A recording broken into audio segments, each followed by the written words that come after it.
Well, the thing about this band is everybody brings something different to the table. Okay. Tony, I mean, what can I say about Tony? He's just such an unbelievable guitar player with the heaviest riffs I've ever heard in my life. And I love that stuff. You know, that's where my heart is. And we've got Geezer, one of the best bass players I've ever played with or actually heard live or on record. And there's some magic between Tony and Geezer when they play together. It sounds like there's maybe 10 people playing if they were just playing together. Even in here in the studio, they go over riffs, and it's just unbelievable the way they play together.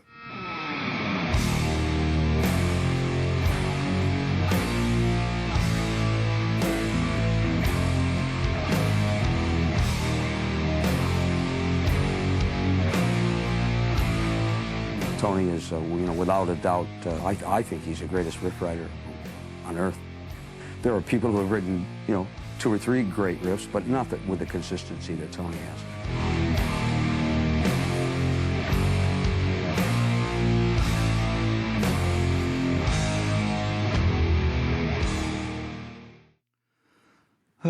In the writing process, obviously Tony's the one with the guitar, so everything stems around him. It usually comes out with Tony's basic idea, and then, I'll maybe come up with a riff or something, or he'll listen to the riffs that I've got and incorporate them with a riff that he's got. And then Ronnie gets really involved in the writing as well, as far as choruses and bridges, the structure of the song. Then once you've got the structure, Ronnie will go off and come out with a vocal line and write some basic lyrics for it.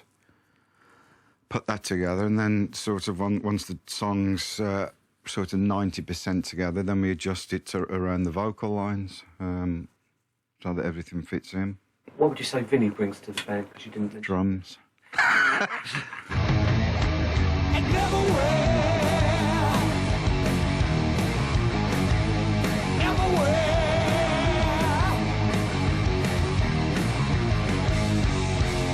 Vinny's always brought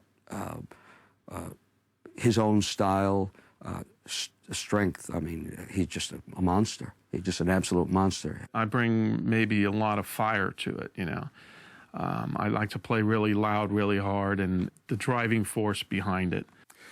Ronnie's voice for me is just fantastic, and it never ceases to amaze me how he does it. He doesn't warm up, he drinks, he does everything against the book that you think, well, most singers would never do. Oh God, and he just walks on and sings, just like no effort.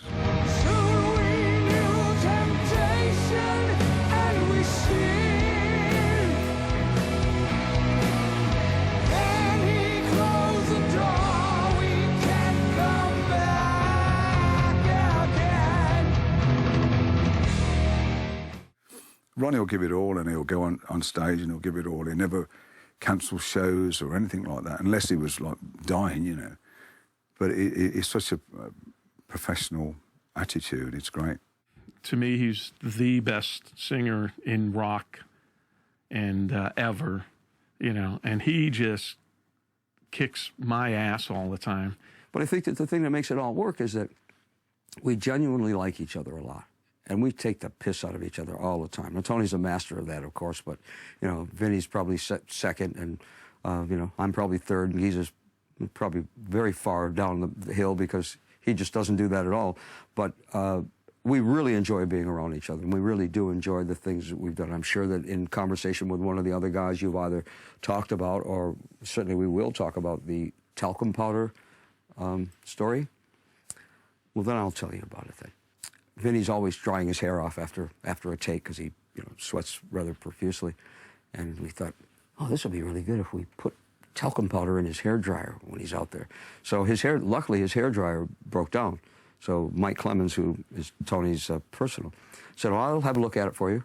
So he took it out into the back room. It worked fine. It just the thermostat in it had gone. So off he went, and we were waiting for him to see this happen. And we had forgotten because we started to talk about one of the songs. And the door opened, and in came Vinny, white. I was an innocent victim. It's weird because the hairdryer just stopped working, like a moment before they planned this, and then gave it to Tony's tech, who gave it to me back, and it worked. And I went in there, and boom, full of powder, went all over. But it was great because they didn't see it until I walked in the door. So I walked in, they all looked, and everybody was on the floor. He's going to have us all whacked. I get back to New York, that's it. Actually, we did miss it, though, because we were expecting him to... Because usually when he plays, then he gets up and dries his hair. But for some reason, we were all in here chatting, and he'd already gone and went to dry his hair. So when he walked in here, he was just like... He came in through that door like this, you know, it was all over him. I mean, it looked like a bomb. I mean, it was insane. Thanks, Tom. It just fell in there. That's why we stick together, I think. You have to have a sense of... Definitely have to have a sense of humour in this band. You've been wishing for the magic sign. Here's where you will find your rock and roll angel.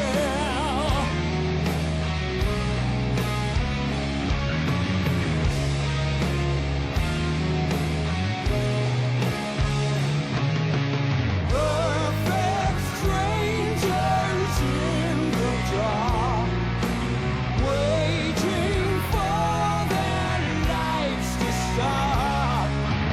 Then behold your shining star. I wonder who you are. Yeah, I think it's great that we're attracting younger fans. It's always been a surprise to me because when I was growing up, there's no way I'd go and see my brothers or my parents' favourite musicians or anything. It seems to be. I mean, my own kids love things like Hendrix and old Pink Floyd and stuff like that. They don't really go in for the new stuff. So, and I think particularly with Heaven and Hell, we keep the old fans as well. We got a lot of, on our recent American tour, as well as all the young following that we've picked up. So the songs on this album seem like most of them going to be like really cool to play live. There's a lot of open spaces and a lot of places where we can maybe elaborate on it a little bit. And I think that'll come across well. Big places. Well, I'm looking forward to going to some of the places that we've not been under the onus of this particular album. We have not done South America yet. We haven't done Russia yet with this band, although we've all been there in different forms, of course. So it will be nice to play this music for people who have not heard this band reformed yet again. In America, they've seen us 2 or 3 times. In England, it's been a couple times. In the rest of the world, of course, it's been a few times. So that'll be nice. But I'm looking forward to having some new material to do. Yeah, that will be good. We probably won't choose a ton of songs because our set lasts a long time, and most of our songs are very long anyway. But yes, I'm looking forward to it. I'm looking forward to it for the music, but I'm looking forward to it probably more from what I told you before, because we really enjoy being on the road together. It's easy. It's fun. I think it's the 3rd time that the band's got together with this lineup. I think we've all matured a great deal. We respect each other's opinions now instead of going off in a huff if somebody disagrees with you. We're just grown older and wiser and more mellow, I think. We respect each other as musicians and as people. I think our relationship has really matured, It's taken a long time, and we've gone through so many things over the years that I think everybody's just accepted, we all get on. You give each other space, and that's the key to it, I think. Where years ago we'd travel all on one bus and we'd all be in one dressing room, and everybody needs some space.